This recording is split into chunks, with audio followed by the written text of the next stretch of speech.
لله والصلاة والسلام على رسول الله وعلى آله وصحبه وسلم.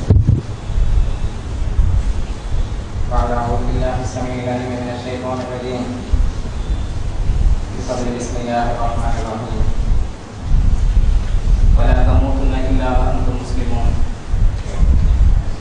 قال نبينا أشرف الخلق محمد صلى الله عليه وسلم الدين والنصيحة كما قال عليه الصلاة والسلام. سبحانك لا علم لنا إلا ما علمتنا إنك أنت العليم الحكيم. إن نريد إلا الإصلاح ما استطعت وما توفيقي إلا بالله عليه توكلت وإليه أنيب. கண்ணியத்திற்கும் பெரும் மதிப்பிற்கும் மரியாதைக்கும் உரிய பெரியவர்களே, பாசத்திற்குரிய அருமையான சகோதரர்களே, அல்லாஹ்வுடைய கிருபையும் நபிகள் நாயகம் ஸல்லல்லாஹு அலைஹி வஸல்லம் அவர்களுடைய அன்பும் ஷஃபாஅத்தும் நம் அனைவர்களின் மீதும் என்றென்றும் உண்டாகட்டுமாக. நாம் தொடர்ச்சியாக அல்லாஹ் இந்த சமூகத்திற்கு எச்சரிக்கையாக அனுப்பப்பட்ட ஒரு வசனத்தை இந்த சமூகம் உணர்ந்து புரிந்து நாம் சென்று கொண்டிருக்கக்கூடிய பாதையிலிருந்து மாறி யதார்த்த தீனுல் இஸ்லாத்தினுடைய பாதையின் பக்கம் திரும்ப வேண்டும். அப்படி ஒரு மாற்றத்தை இந்த சமூகம் காண வேண்டும். சமூகத்தில் உள்ளவர்கள் இந்த சமூகத்தை அப்படிப்பட்ட மாற்றத்தை நோக்கி அழைத்து சொல்ல வேண்டும் என்ற அடிப்படையிலே சில விஷயங்களை பேசிக் கொண்டு வருகிறோம்.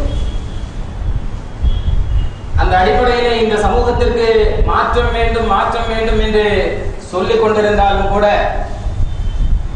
இந்த சமூகம் வேறு விதமான மாற்றத்தை நோக்கித்தான் சென்று கொண்டிருக்கிறது. இதை மீடியாக்களில் நிதர்சனமாக அனுதினமும் பத்திரிகைகளில் பார்த்துக் கொண்டிருக்கிறோம். அப்ப இந்த மாற்றத்தை நாம் பேசுவது கேட்பது என்பதோடு நின்று விடாமல் இந்த மாற்றத்தை நோக்கி நாம் நம்முடைய குடும்பம், நம்முடைய ஜமாத், நம்முடைய சமூகம் பயணிக்க வேண்டும் என்று சொன்னார். நாம் சார்ந்திருக்கின்ற இந்த மார்க்கத்தினுடைய மகத்துவத்தை உளப்பூர்வமாக உணர்ந்து கொள்ள வேண்டும். நமக்கு தெரியல எவ்வளவு பெரிய உன்னதமான உயர்வான ஒரு மார்க்கம் நமக்கு கிடைத்திருக்கிறது என்பதை பற்றி நாம் உணரல. ஏனென்றால் எந்தவித தியாகமும் இழப்பும் செய்யப்படாமல் நாம் இங்கே முஸ்லிம்களாக அமர்ந்து கொண்டிருக்கிறோம் இந்த மஸ்ஜிதில். இதனால நமக்கு தெரியல. நாம் சம்பாதிக்கிறோம், நம்முடைய நேரத்தை கொடுத்து, முதலீடை கொடுத்து, இந்த பிற தியாகங்களை, அர்ப்பணிப்புகளை செய்து சம்பாதிக்கிறோம். அதனால் பணத்தினுடைய அருமை நமக்கு தெரியும். மிகவும் கஷ்டப்பட்டு உழைத்து கட்டக்கூடிய வீடின் மகத்துவம் நமக்கு தெரியும்.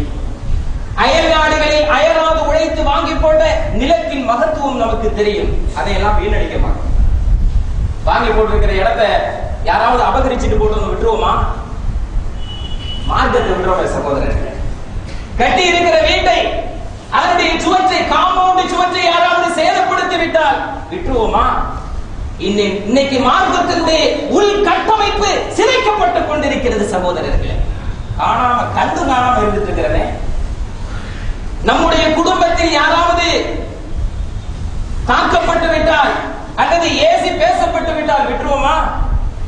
இன்னைக்கு மார்க்கம் மிகப்பெரிய சீரழிவை நோக்கி சென்று கொண்டிருக்கிறது. கண்டும் காணாம இருக்கிறோம்னு சொன்னா இந்த மார்க்கத்தினுடைய மகத்துவம் நமக்கு தெரியும். இந்த மார்க்கம் நம்மிடத்தில் வந்து கிடைப்பதற்காக வேண்டி பாரத மண்ணில், தமிழகத்தில், தென்கோடியில், கன்னியாகுமரியில் இந்த கலாச்சார மஸ்ஜிதில் அமர்ந்திருக்கக்கூடிய நாம் ஒவ்வொருவருக்கும், நம்மில் ஒவ்வொருவருக்கும் இந்த லா இலாஹ இல்லல்லாஹ் முஹம்மதுர் ரசூலுல்லாஹ் என்ற கலிமா நாம் முடிவதற்காக வேண்டி, இந்த பள்ளியில் அமர்வதற்காக வேண்டி எத்தனையோ குடும்பங்கள் தெருவுக்கு வந்திருக்கிறார். எத்தனையோ பெண்கள் விதவைகளாக்கப்பட்டிருக்கிறார்கள். எத்தனையோ சின்ன குழந்தைகள் அனாதைகளாக்கப்பட்டுக் கொண்டிருக்கிறார். அவ்வளவு எல்லாம் சிரமத்துக்கு பின்னால இந்த மார்க்கம் நமக்கு கிடைத்திருக்கிறது.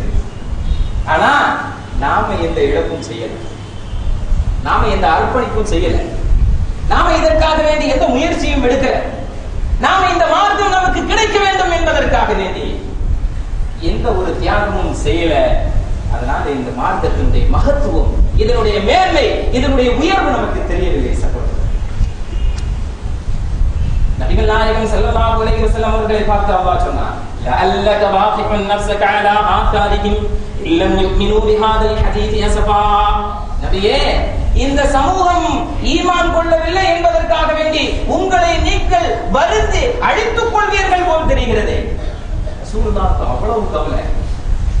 இந்த மக்கள் அனைவர்களும் இஸ்லாத்தை ஏற்றுக்கொள்ள வேண்டும்.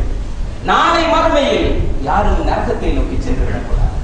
எல்லா மக்களும் சொர்க்கத்துக்கு வரணும் அப்படிங்கிற கவலை, அப்படிங்கிற வேதனை, அப்படிங்கிற வருத்தம் எந்த அளவிற்கு தன்னுடைய குடும்ப வாழ்க்கையில் ஈடுபாடு இல்லாமல் ஆக்கிவிட்டது. ரசூலுல்லாஹ்வுக்கு எப்பவும் சிந்தனை, மார்க்கம் 4 பேருக்கு போய் கிடைக்கணும், 4 பேரை முஸ்லிம் ஆக்கணும், 4 பேரை சொர்க்கத்துக்கு கொண்டு வரணும். இந்த மக்காவை நாம் வாழ்ந்திருக்கக்கூடிய இந்த காலகட்டத்தில் யாரும் காபிராக மரணித்து விடக்கூடாது என்ற ஆனந்தம் இருந்தது சகோதரர்களே. அதனால நாம இந்த முஸ்லிம் ஆகணும். எத்தனை இழப்புகளுக்கு பின்னால் நாம் முஸ்லிமாக இருக்கிறோம் தெரியுமா? நபிகள் நாயகம் ஸல்லல்லாஹு அலைஹி வஸல்லம் அவர்களை கடந்து ஒரு ஜனாசா செய்கிறார், ஒரு மையத். ரசூலுல்லாஹி ஸல்லல்லாஹு அலைஹி வஸல்லம் அவர்கள் எழுந்து நின்று கண்ணீர் வடிக்கிறார். தோழர்கள் சொன்னாங்க, யார சொல்லலாம், இந்த ஜனாசா முஸ்லிமுடையது அல்ல. என்ன சொன்னாங்க? இது முஸ்லிமுடைய மையத்து அல்ல, இது மாற்று மதத்தை சார்ந்தது. ரசூலுல்லாஹ் சொன்னாங்க, அதனாலதான் நான் கண்ணீர் வடிக்கிறேன், அதனாலதான் நான் கவலைப்படுறேன். நான் இந்த மண்ணில் இருக்கும் பொழுது, நான் இந்த பூமியில் வாழ்ந்து கொண்டிருக்கிற பொழுது, அல்லாஹ்வினுடைய ஏகத்துவத்தை இந்த மக்களுக்கு சொல்வதற்காக வேண்டி அனுப்பப்பட்ட இந்த முஹம்மது இந்த மக்காவில் இருக்கின்ற பொழுது ஒரு உயிர், ஒரு மனிதர் அவர் இஸ்லாத்தின் பக்கம் வராமல் அவர் சார்ந்திருக்கின்ற மதத்திலேயே மரணித்து விட்டாரே, அதனால நான் அழுகிறேன் என்று ரசூலுல்லாஹ் சொன்னார்.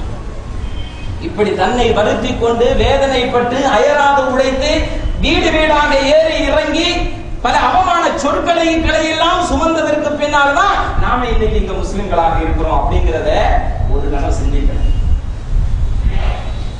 அப்படி சிந்திச்சோன்னு சொன்னா இந்த மார்க்கத்தை இவ்வளவு லேசா நாம விட்டுக் கொடுக்க மாட்டோம். இன்னைக்கு மார்க்கம் எல்லா விதத்திலும் சீரழிந்து கொண்டிருக்கிறது. அணுதினமும் மார்க்கத்தை விட்டு வெளியேறிக் கொண்டிருக்கிறார். இந்த மார்க்கம் கலப்படம் செய்யப்படுகிறது. எப்படி வியாபாரத்தில் கலப்படமோ அது மாதிரி இந்த மார்க்கத்தில் கலப்படம் செய்யப்பட்டுக் கொண்டிருக்கிறது. இந்த மார்க்கம் விற்கப்பட்டுக் கொண்டிருக்கிறது. இந்த மார்க்கத்தில் இருந்து அனுதினமும் நூற்றுக்கணக்கானவர்கள் வெளியேறிக் கொண்டிருக்கிறார்கள். எவ்வளவு வேதனையான ஒரு சூழலில் இந்த சமூகம் வாழ்ந்து கொண்டிருக்கிறது. ஆனால் இந்த சமூகம் இதை பற்றி எல்லாம் கவலைப்பட்டதாக தெரியுது. காரணம் என்னன்னு சொன்னா, இந்த மார்க்கம் நமக்கு எவ்வளவு கஷ்டப்பட்டு கிடைச்சிருக்கிறது அப்படிங்கறத நாம உணரவில்லை. அல்லாஹ் சொல்றான், நிறைய இடங்கள்ல சொல்றான், வலா தமூதுன்ன இல்லா வ அன்தும் முஸ்லிமூன், வலா தமூதுன்ன நீங்கள் மரணித்து விட வேண்டாம், இல்லா வ அன்தும் முஸ்லிமூன் நீங்கள் முஸ்லிம்களாகவே என்று மரணித்து விட வேண்டாம். நிறைய நபிமார்கள் தங்களுடைய மக்களுக்கு செய்த வசியத் குர்ஆனில் நிறைய இடங்களில் வருகிறது. ஆனால் முஸ்லிமாக பிறந்து முஸ்லிமாக வாழ்ந்து காஃபிராக மரணிக்கக்கூடியவர்கள், இணை வைத்து முஷ்ரிக்குகளாக மரணிக்கக்கூடியவர்கள் இன்று சமுதாயத்தில் பெருகி வந்து கொண்டிருக்கிறார்கள். இந்த சமுதாயத்தினுடைய அமைப்பு தலைவர்களுக்கு, ஆளுங்களுக்கு அதை பற்றி எல்லாம் கவலை இல்லை. சமுதாயம் போயிட்டே எங்க போயிட்டு இருக்குது? ஷிர்கை நோக்கி, குஃப்ரை நோக்கி. நபிகள் நாயகம் ஸல்லல்லாஹு அலைஹி வஸல்லம் அவர்கள் தன்னை இழந்து, தன்னுடைய குடும்பத்தை இழந்து, நபி தோழர்கள் தங்களுடைய குடும்பத்தை தியாகம் செய்து, தங்களுடைய உறுப்புகளை இந்த மார்க்கத்திற்காக வேண்டி அர்ப்பணித்து, தங்களுடைய ரத்தத்தை இந்த மார்க்கத்திற்காக வேண்டி சிந்தி நமக்கு வழங்கப்பட்ட இந்த மார்க்கம் கேவலம் நம்முடைய சுகபோகங்களுக்காக வேண்டி, நம்முடைய ஆசாபாசங்களுக்காக வேண்டி இந்த மார்க்கம் தாரை வார்க்கப்படுகிறது. சகோதரர்களே, எவ்வளவு வேதனையான ஒரு விஷயம். இந்த சமூகம் இன்னும் அதை பற்றி சிந்திக்காமல் இருக்கிறது அப்படிங்கிற வேதனை இன்னைக்கு சமுதாய ஆர்வலர்களிடத்திலே, குறிப்பாக படித்துக் கொண்டிருக்கக்கூடிய இளைஞர்களிடத்திலே இருக்கிறது. அல்ஹம்துலில்லாஹ், பின்னால் ஒரு மாற்றம் வரும். நாம் சொல்லிக் கொண்டிருக்கின்ற மாற்றம், நாம் வேண்டிக் கொண்டிருக்கின்ற மாற்றம், அல்லாஹ் எச்சரிக்கக்கூடிய மாற்றம் இந்த சமூகத்தில் வரும் என்ற ஒரு நம்பிக்கை இருக்கிறது. ஆனால் அதுவரையிலும் இந்த சமூகத்தை விட்டு வெளியேறிக் கொண்டிருக்கிறார்களே, அதற்கு இந்த சமூகம் என்ன செய்யும்? அருமையானவர்களே, ஒரு நிமிஷம் சிந்திச்சு பாருங்க. 20 வயசு, 30 வயசு, 40 வயசு, 50 வயசு, 60 வயசு, இப்படி பல வயதை சார்ந்தவர்கள் நாம் இந்த மஸ்ஜிதில் இருக்கிறோம். இது நாள் வரையிலும் நாம் சார்ந்திருக்கின்ற இந்த மார்க்கத்திற்காக வேண்டி, நாம் சார்ந்திருக்கின்ற இந்த இஸ்லாத்திற்காக வேண்டி நாம எதை இழந்திருக்கிறோம், எதை கொடுத்திருக்கிறோம், எதை அர்ப்பணிச்சிருக்கிறோம், எதை தியாகம் செய்திருக்கிறோம்? இந்த மார்க்கத்திற்காக வேண்டி நான் என்ன செய்தேன் என்று நாளை மஹ்ஷரில் அல்லாஹ்விடத்திலே சொல்வதற்கு நாம என்ன செஞ்சிருக்கிறோம் அப்படிங்கறத ஒவ்வொருவரும் சிந்திச்சு நான் அடிக்கடி சொல்வது, சரித்திரம் என்பது சொல்லப்படுவதற்காக வேண்டிய அல்ல, அது ஆவர்த்திக்கப்பட வேண்டும், நடைமுறைப்படுத்தப்பட வேண்டும். சரித்திரங்கள் என்பது கேட்பதற்கு இனிமையாக இருக்கும், சுவாரஸ்யமாக இருக்கும், த்ரில்லிங்காக இருக்கும். அது கேட்பதற்காக வேண்டி எழுதி வைக்கப்பட்டதல்ல, செயல்முறைப்படுத்த வேண்டும், நடைமுறைப்படுத்த வேண்டும். அப்படியெல்லாம் நடைமுறைப்படுத்தப்பட்டதற்கு பின்னால் தான் நாம இன்னைக்கு இங்க முஸ்லிம்களாக இருக்கிறோம். நாம வாழ்ந்தா போதும், நாம வியாபாரம் செஞ்சா போதும், நாம சம்பாதிச்சா போதும், நாம சந்தோஷமா இருந்தா போதும், சமூகம் எப்படியும் போய்விட்டு போகட்டும் என்ற சிந்தனை சமூகத்தில் உள்ள எல்லா தரப்பு மக்களிடத்திலேயும் பெருகிவிட்டது. அதனால் இஸ்லாம் நம்மை விட்டும் சென்று கொண்டிருக்கிறது. பேரளவுல வேணா முஸ்லிம்களா இருக்கும், பேரளவு, ஆனா இஸ்லாம் நம்மளை விட்டு கேவலம் மாற்று மத சகோதரர்கள் அவர்கள் சார்ந்திருக்கின்ற மார்க்கம் உண்மையானதா என்றே தெரியாமல் குருட்டுத்தனமாக நம்பிக்கொண்டிருக்கக்கூடிய மாற்று மத சகோதரர்கள் அவர்கள் தங்களுடைய மார்க்கத்தை பாதுகாப்பதற்காக வேண்டி எடுக்கக்கூடிய முயற்சிகள் கூட யதார்த்த இஸ்லாத்தை பின்பற்றக்கூடிய முஸ்லிம் அமைப்புகளும் ஜமாத்துகளும் முஹல்லாக்களும் எடுக்கவில்லை என்பதை நாம் பார்க்கின்ற பொழுது வருத்தமாக இருக்கிறது. சகோதரர்களே, என்ன செய்து கொண்டிருக்கிறார்கள் இந்த ஜமாத்தினுடைய தலைவர்கள், என்ன செய்து கொண்டிருக்கிறார்கள் இந்த மஹல்லாவினுடைய பொறுப்புதாரிகள், என்ன செய்து கொண்டிருக்கிறார்கள் இந்த அமைப்பினுடைய பொறுப்புதாரிகள். ஆளாளுக்கு அமைப்புகளை தொடங்கிக் கொண்டு கோடிக்கணக்கான ரூபாய் அதற்காக வேண்டி செலவு செய்து கொண்டு ஒருவரை ஒருவர் தோற்கடிப்பதற்கும் ஒருவரை ஒருவர் அழித்துக் கொள்வதற்கும் தான் அமைப்புகள் ஆரம்பிக்கப்பட்டிருக்கிறதா, அல்லது இந்த மார்க்கம் பாதுகாக்கப்படுவதற்காக வேண்டியா, அல்லது இந்த மார்க்கம் அடுத்த ஜெனரேஷனுக்கு எடுத்து செல்வதற்காக வேண்டியா அப்படிங்கிறது அமைப்புல உள்ள தலைவர்களுக்கும் தெரியல, அதற்காக வேண்டி சண்டையிடுற தொண்டர்களுக்கும் தெரியல. அல்லாஹ் பாதுகாக்க வேண்டும். மிக ஆபத்தான ஒரு பாதையை நோக்கி இந்த சமூகம் பயணித்துக் கொண்டிருக்கிறது. நாம மீண்டும் சொல்றோம், நீங்க மாறிடுங்க, தயவு செய்து மாறிடுங்க. அப்படி நீங்க மாறலைன்னா வேறொரு சமூகத்தை நாம கொண்டு வருவோம். அவர்கள் உங்களை கொண்டிருக்கிறார். நேற்று ஒரு சகோதரர் சொன்னார், சமூகத்தினுடைய அவல நிலைகளை சொல்லிட்டு சொன்னார். இன்னைக்கு நம்ம சமூகத்தில் ஒரு மையத்தை விழுந்தாச்சுன்னு சொன்னா, முஸ்லிம்கள் பெருவாரியாக இருக்கக்கூடிய பகுதிகளில் வசதியானவர்கள் என்று சொன்னால் நிறைய பேர் வர்றாங்க. ஏழைகள் என்று சொன்னா அந்த மையத்துக்கு குடி தோன்றதுக்கோ இறக்கி வைக்கிறதுக்கோ கூட யாரும் வர்றது. எங்கே சென்று விட்டது சகோதரத்துவம்? எங்கே சென்று விட்டது சகோதரத்துவம்? அதே நேரத்தில் குஜராத்தில் உள்ள மாற்று மதத்தை சார்ந்த ஒரு முஸ்லிம், அவர் உகாண்டாவிலே ட்ரக்கு வாடகைக்கு விட்டு சம்பாதிச்சிட்டு இருக்கிறார். அவரால் நிறைய ட்ரக்குகளை வாங்கி வாடகைக்கு கொடுக்க முடிகிறது. ஆனால் அதனால தொழுக மிஸ் ஆகும், சரியான நேரத்தில் தொழுக முடியல. அதனால ட்ரக்குகளை குறைத்துக் கொண்டு தன்னுடைய வாழ்க்கைக்கு இது தேவையோ அந்த அளவுக்கு மட்டும் வச்சுட்டு மற்றதெல்லாம் விட்டுட்டாங்க. அல்லாஹ் சொல்றான், என்ன சொல்றான்? நீங்க மாறுங்க, இல்லைன்னா வேறொரு சமுதாயத்தை கொண்டு வருவோம். முஸ்லிம்கள் அழித்தொழிக்கப்பட வேண்டும் என்று கங்கணம் கட்டிக் கொண்டிருக்கக்கூடிய குஜராத்தில் இருந்து யதார்த்த முஸ்லிம்களை அல்லாஹ்வினால் உருவாக்க முடியும். சகோதரர்களே, இஸ்லாம் என்பது யாருக்கும் சொந்தம் அல்ல. நமக்கு கிடைத்திருக்கின்ற இஸ்லாத்தை சொந்தமாக்கிக் கொள்வதற்கு தயாராகிக் கொள்ளுங்கள். நான் முஸ்லிம் என்று சொல்வதற்கு, நான் யதார்த்த முஸ்லிம் என்று சொல்வதற்கு, நான் சுவர்க்கவாதி சொல்வதற்கு என்று சொல்வதற்கு யாருக்கும் அல்லாஹ் தகுதியை தரவில்லை. இஸ்லாம்ங்கிறது எனக்கு மட்டும்தான் சொந்தம் அப்படின்னு சொல்றதுக்கு யாருக்கும் தகுதி இல்லை. ஏனென்றால் இது வழங்கியது அல்லாஹ், இந்த மார்க்கத்தை நமக்கு வழங்கியது அல்லாஹ். இன்னகலா தகுதி மன்னக நபியே, நீங்கள் நாடியவர்களுக்கு எல்லாம் ஹிதாயத்தை கொடுக்க முடியாது.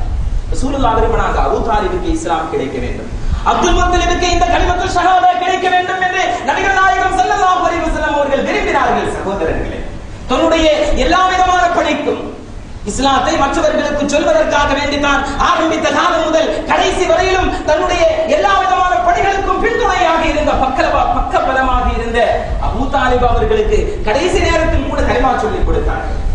கிடைக்கவில்லை சகோதரர்களே. இன்னகலா தகுதி மன்னக அல்லாஹ் ரசூலுல்லாஹ் கூட சொன்னார், நபியே நீங்கள் நாடியவர்களுக்கு எல்லாம் இந்த ஹிதாயத்தை கொடுக்க முடியாது நபியே, வலாக்கின் அல்லாஹ் யஹ்தி மன் யஷா, அல்லாஹ் தான் நாடியவர்களுக்கு ஹிதாயத்தை கொடுக்கிறார். இந்த கலாச்சார பள்ளியில் குழுமி இருக்கின்ற நமக்கெல்லாம் ஹிதாயத்து என்பது பாப்பா உம்மா கொடுத்ததல்ல சகோதரர்களே, அமைப்பு தலைவர்கள் கொடுத்ததல்ல சகோதரர்களே, ஆலிம்சாக்கள் கொடுத்ததல்ல சகோதரர்களே, வலாக்கின் அல்லாஹ் யஹ்தி மன் யஷா, அல்லாஹ் நாடி வழங்கி இருக்கின்ற இந்த ஹிதாயத்து நமக்கு கிடைத்திருக்கிறதே, இந்த ஹிதாயத்து நமக்கு கிடைத்ததற்காக வேண்டி அல்லது இந்த ஹிதாயத்து பிறருக்கு கிடைத்ததற்காக வேண்டி கிடைப்பதற்காக வேண்டி நாம என்ன செஞ்சிருக்கோம்?